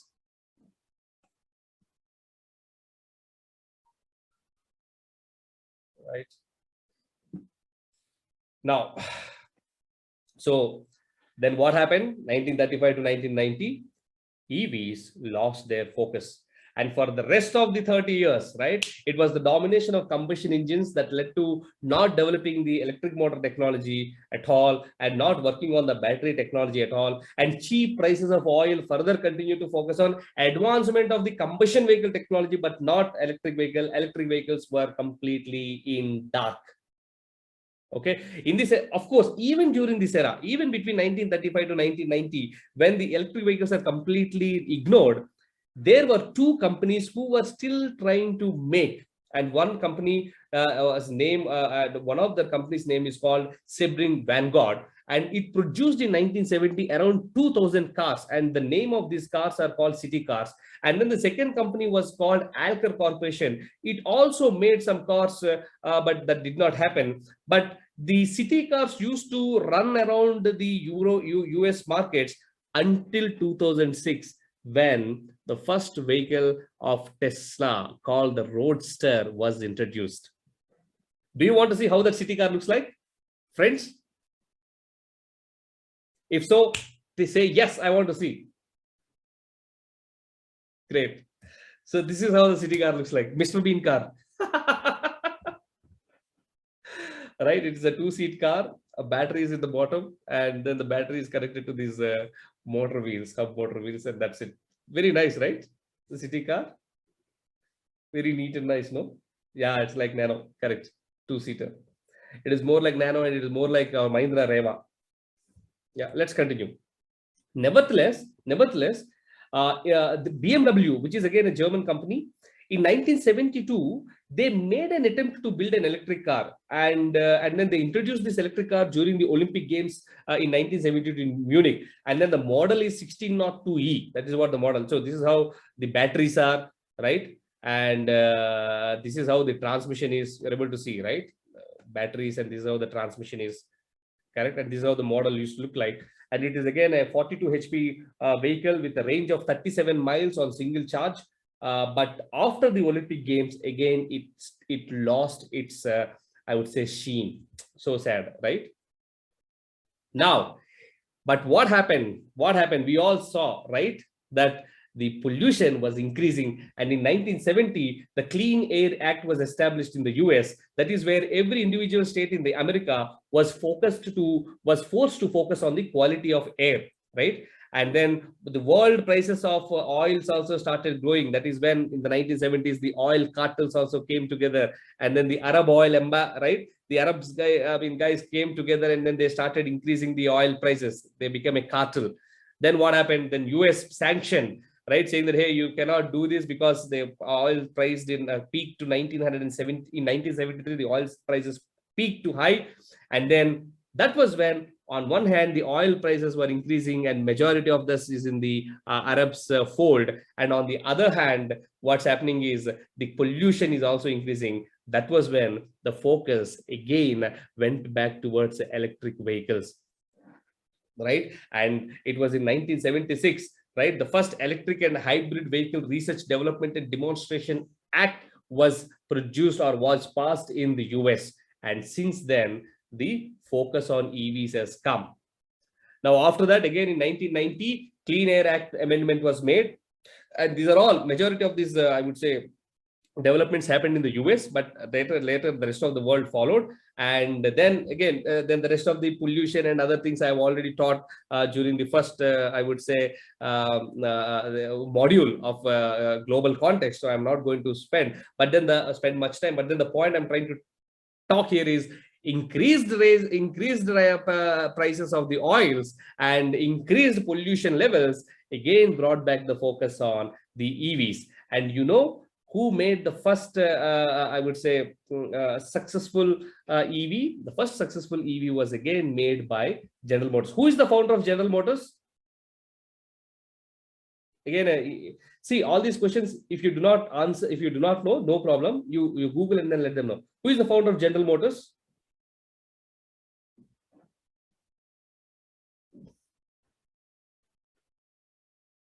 Okay, you think, you Google, and you answer. In the meanwhile, I'm going to continue, right? So General Motors launched its first model, EV model, called, the name of this model is EV1.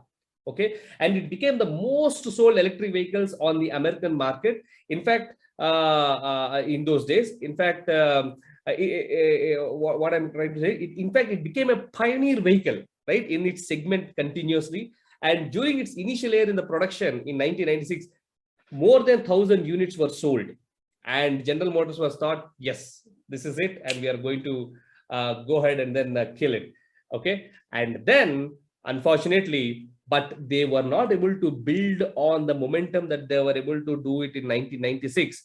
But by 2001, slowly the car sales started plummeting down, and then the profitability of that company started plummeting down. And what happened is in 2000, and by the way, this is how that EV1 of General Motors looks like, right? EV1 of General Motors looks like for you. Yeah, let's continue.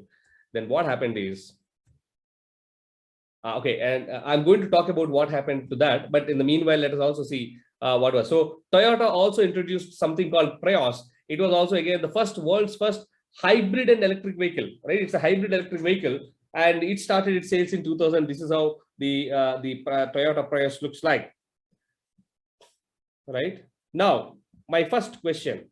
At this point of time, I wanted to ask a simple question. There was a company. That company was born out of ashes, pumped in money by one man, and it was given life. In fact, it was at the verge of bankrupt and being shut down multiple times, this particular company. But now this company is the largest player in its segment by market cap, beating decade-old companies. Arey yaar, you're so smart. You answered it even before I said. Yes, it's Tesla. And now let's see how Tesla has changed the complete story there, right?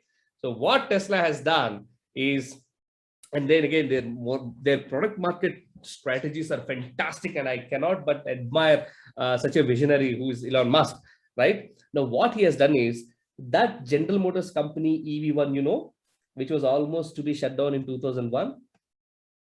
Okay, you remember, right? I told you. So what he did is Elon Musk bought that particular EV1 prototype or EV1 or electric vehicle wing of General Motors in 2004, when General Motors almost gave up in 2003.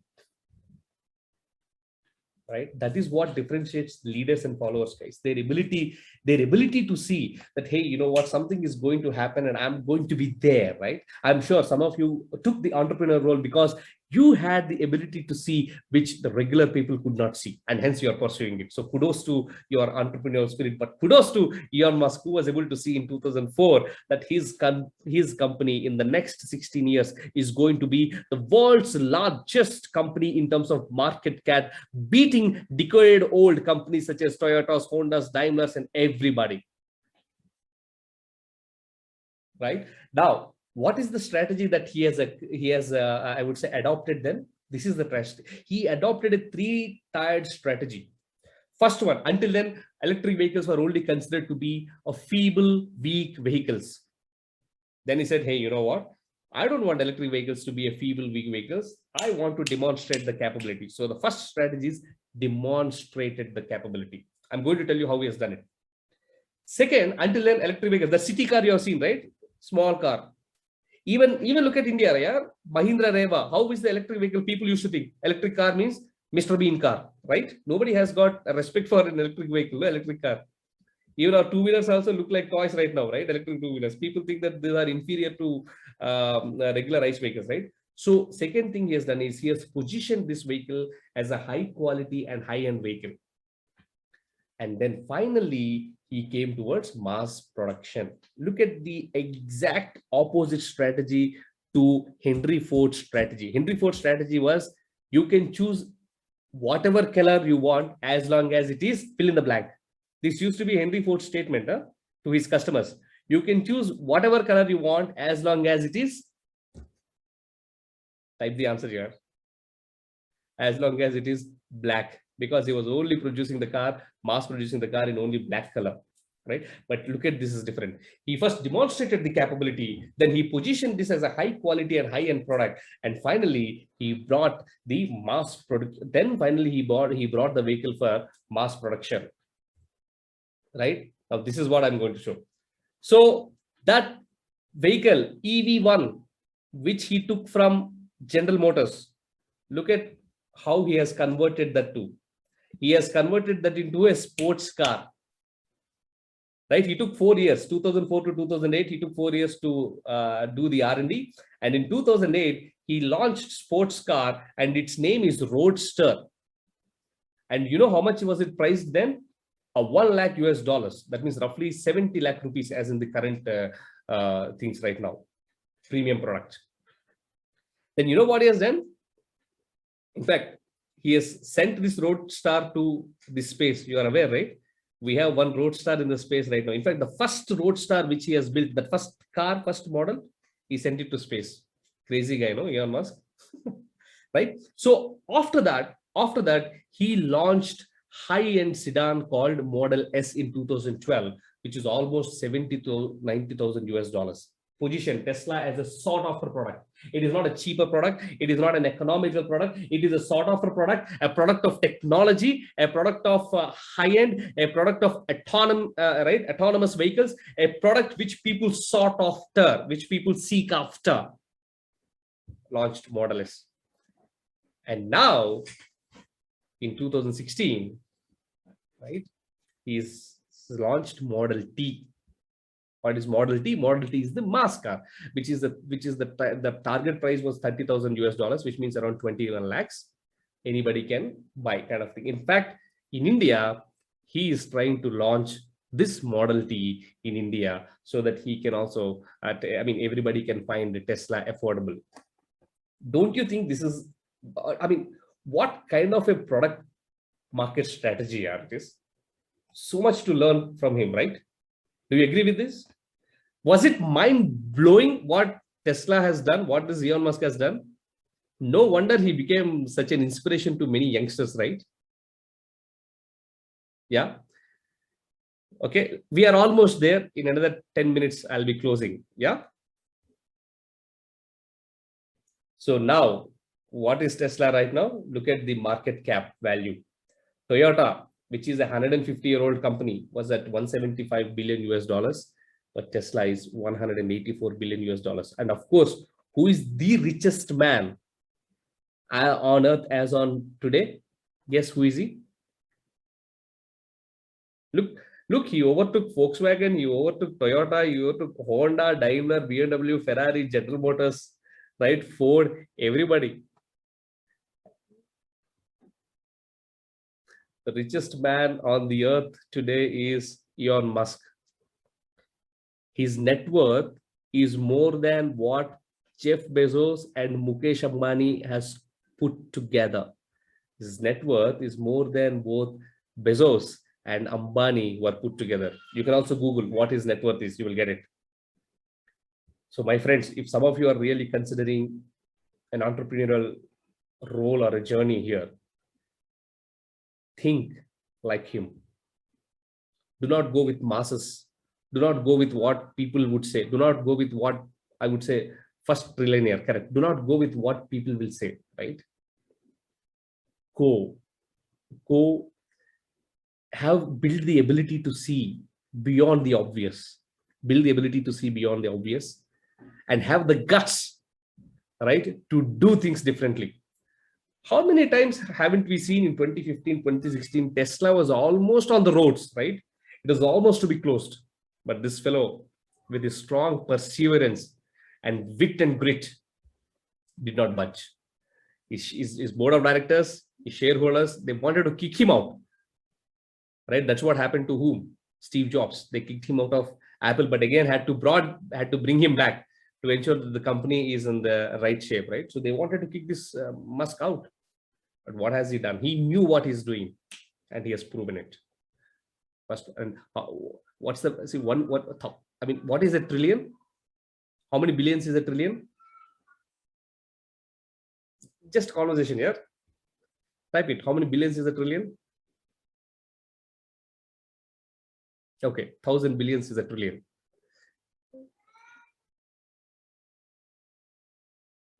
Yeah. So 1 billion is 7,000 crores. Now multiply that 7,000 crores with another 10 power 3. Right? That's his net worth. So many number of crores he has. I mean, it is not about him making money, but it is about the way he was able to steer the whole thing. A company that was bankrupt, that was shut down by General Motors, he took up that model and he applied the three-pronged strategy of demonstrate capability, position it as a high-end product, and then go to the masses. The world will run after Tesla. Yeah, let's continue. So we are almost there. So from in 2006 onwards comes Tesla, and things are different for EV industry. Yeah. Now he's spending a lot of money to build gigafactories. Now he's also spending a lot of money into space and boring company and all. Who would have thought that somebody will just drill a bore for, I mean, while we were kids, right? We would have thought, if only I can drill something from my house to my classroom, one kind of a tunnel. Right after my school, I jump into the tunnel, I come at home, and right after my home, I jump at my home, I get to the school, right? Crazy thoughts people would have thought, and he has done the same thing. The boring company, what is he doing? He's drilling tunnels. He's drilling bores between city to city. Okay. So anyway, I'm not here to promote the Tesla. Sorry if it comes like that, but I'm personally very much inspired by this guy, Elon Musk, right? So then what happened? Let's see. Now what happened? Tesla came 2006, the whole Silicon Valley. Wow, what is this guy? What is this guy doing? There was a lot of chaos and there's a lot of disruption, right? But they built it initially on an already existing, I would say, platform called Lotus Elise. Anyway, not important for you. But then the financial situation of the company was changed dramatically when the government, see, that is the reason, that is, governments play a very, very important role, my friends. Government gave a loan of $465 million. $1 million is 7 crores. That means government gave a loan of 3,000 crores to Tesla to try it out.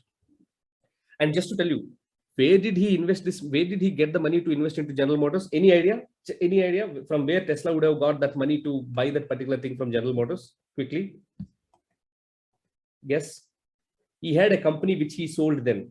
Guess what is that company? Yeah, perfect. Sai Kiran, fantastic. He sold PayPal. When he sold PayPal, he was the richest guy at the time. I mean, one of the richest guys, right?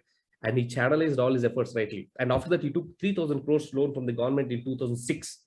And within 7 years, by 2013, he cleared off the loan. See, that is when an innovator, when an inventor, when a visionary takes the support, he pays it back. Look at some of our companies in the country, even some of the banks, right? They take loans and then they are gone. That is when you take the loan, you put that particular thing into the technology and you develop the product and you develop the market. The banks also gain confidence to extend loans to other entrepreneurs also, other youngsters also, to encourage them, right? Anyway, this is out of the topic, but I'm just talking, don't get me wrong. So now he's dedicating majority of this money to build gigafactories across the world, right? Because of their thing, then slowly Chevy started coming. Chevy's Bolt is a hit. Nissan's Leaf is a hit. Now BMW's i3 and hybrid i8 are hit. And slowly people started again coming back into EVs. What is gigafactory? Google it. Gigafactories are the factories which basically, that is where the entire battery and energy storage and energy is being developed there. And that becomes the backbone of the complete Tesla production. Google it. Okay, let's continue. So with this, we have completed today's module of evolution of technology. We started almost in 1760s, right? In fact, we started from fire and wheel and horse carts, 1818 of a cycle invention, and then 1760 of steam powered vehicle invention. We then slowly moved on to 1880s. We also saw what was happening in India at that point of time. And again, we came back to the world automotive, and finally 1830 to 1890, 1890 to 1935, and 1935 to 1990. And after 1990, that is from 2004, we have seen. Have you enjoyed today's session, my friends? Once again, happy weekend to all of you. Very nice interacting with all of you. Thank you very much. Enjoy your evening. Rajiv YSR signing off. Your mentor, your coach, your guide, your friend. You call whosoever you are. I'm always there to help and support you. Bye bye. Choose. Good night.